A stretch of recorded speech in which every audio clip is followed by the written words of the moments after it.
જિલ્લો અમારો જિલ્લો અમારો જિલ્લો ધાનેરા માંગે નથી જાવું સરકારશ્રી અમારી પીડા સમજો સરકારશ્રી અમારી પીડા સમજો અમારી માત્ર એક જ માંગણી અમારો જિલ્લો અમારી માત્ર એક જ માંગણી અમારો જિલ્લો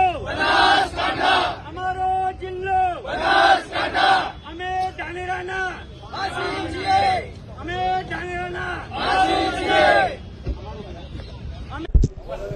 21 તારીખે જન આક્રોશ સભા રાખવામાં આવી છે, શું માંગ રહેશે?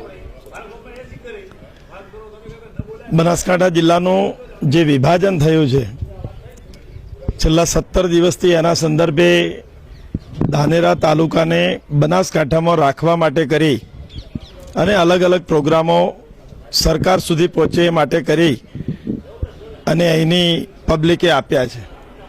અને આ વિસ્તારના ધારાસભ્ય તરીકે મેં પણ પ્રજાની સાથે પ્રજાની જે સંવેદના છે, પ્રજાની જે વેદના છે કે એમને આટલા વર્ષોથી પાલનપુર સાથેનો જે નાતો છે એને કારણે કરી અને સમગ્ર પ્રજા, મોટા ભાગની 95% પ્રજા, સર્વ સમાજના બધા જ લોકો આ હિતરક્ષક સમિતિના નેજા હેઠળ એક થઈ અને અલગ અલગ પ્રોગ્રામો અત્યાર સુધી આપ્યા છે.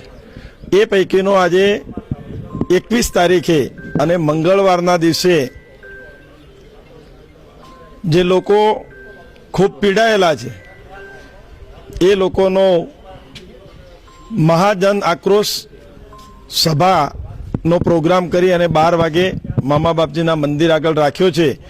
એને અનુસંધાને આજના કાર્યકર્તાઓની મિટિંગ હતી અને સમગ્ર 80 ધાનેરા તાલુકાના ગામોમાંથી અને સમગ્ર શહેરની અંદરથી ખૂબ મોટી સંખ્યાની અંદર લોકો આવે એના માટે આયોજનના ભાગરૂપે આજની આ મિટિંગ હતી.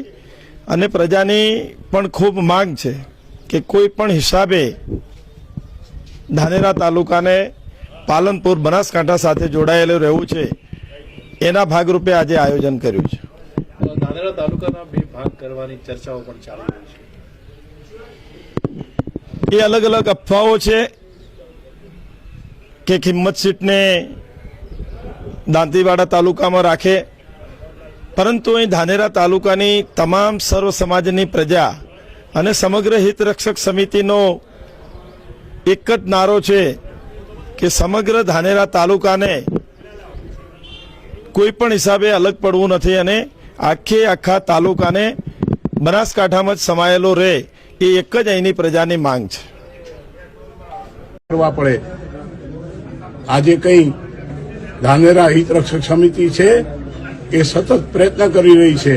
વેપારી ભાઈઓ અને બીજી તમામ જ્ઞાતિના ભાઈ બહેનો 21 તારીખે મોટી સંખ્યામાં મામા બાપજીના સામે જે મેદાન છે એમાં જન આક્રોશ રેલીમાં ભાગ લે અને આપણે સરકારને બતાવીએ કે પ્રજાની તાકાત શું છે. તો મહેરબાની કરીને બધા જ આ કાર્યક્રમમાં આવે. અસ્તુ ભારત માતા.